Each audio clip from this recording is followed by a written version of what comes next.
অনেক খেলাম দাদা বৌদির বিরিয়ানি আর বাঙালি থালি, তবে আজকে কিন্তু এসেছে ব্যারাকপুরের দিবাপির বিরিয়ানি টেস্ট করতে, তাও কি মাটন বিরিয়ানি। এখানকার কোয়ান্টিটি দেখলে বুঝতে পারছো দাদা বৌদির থেকে কিন্তু অনেকটাই বেশি দিয়েছে।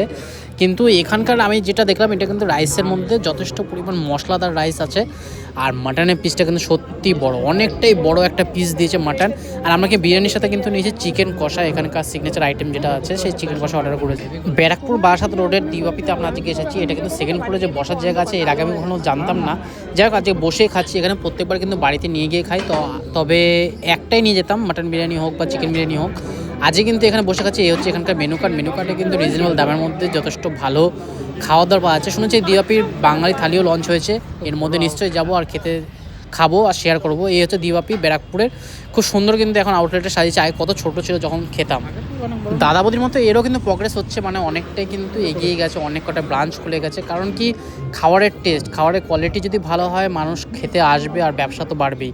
সেরকমই আমাদের কিন্তু আজকে ইচ্ছে ছিল যে দিবাপির বিরিয়ানি টেস্ট করব। সত্যি দুর্দান্ত লাগলো, অনেক পরিমাণ রাইস দিয়েছে, এটা কিন্তু খেতে পাচ্ছি না।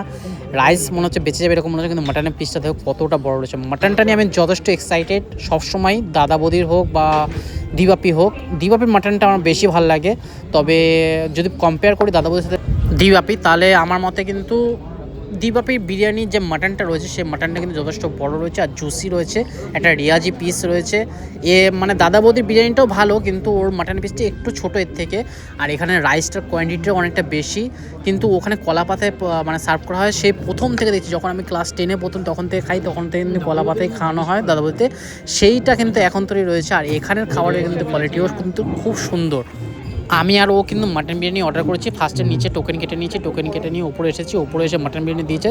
তারপর আবার এখানে বসে আমরা অর্ডার করে নিয়েছি কিন্তু চিকেন কষা কিন্তু দু পিস থেকে 4 পিস মতো চিকেন কষা থাকবে বললো।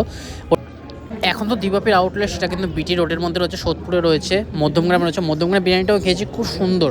দিবাপির বিরিয়ানি কিন্তু দুর্দান্ত লাগে, সে দাদা বৌদি হোক দিবাপি হোক, দুজনের বিরিয়ানি কিন্তু খুব সুন্দর। কিন্তু এটা কিন্তু মশলাদার, মানে ডাইজেস্ট হতে অনেকটা টাইম লাগবে। আমরা খাওয়ার পরে ভিডিওটা যখন করছি, আমার মনতে এটা কিন্তু খুবই মানে মশলাদায়ক, সেই জন্য ডাইজেস্ট হতে আমার সারা দিন লেগে গেল।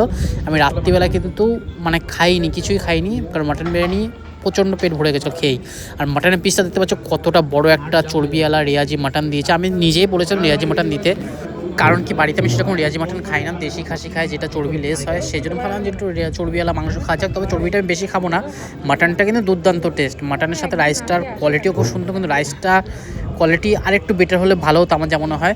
তবে আমার কিন্তু খেয়ে তোমাদের মতে দিবাপির কোন আউটলেটে বিরিয়ানিটা সবচেয়ে বেস্ট, মধ্যমগ্রাম, সোদপুর না ব্যারাকপুর?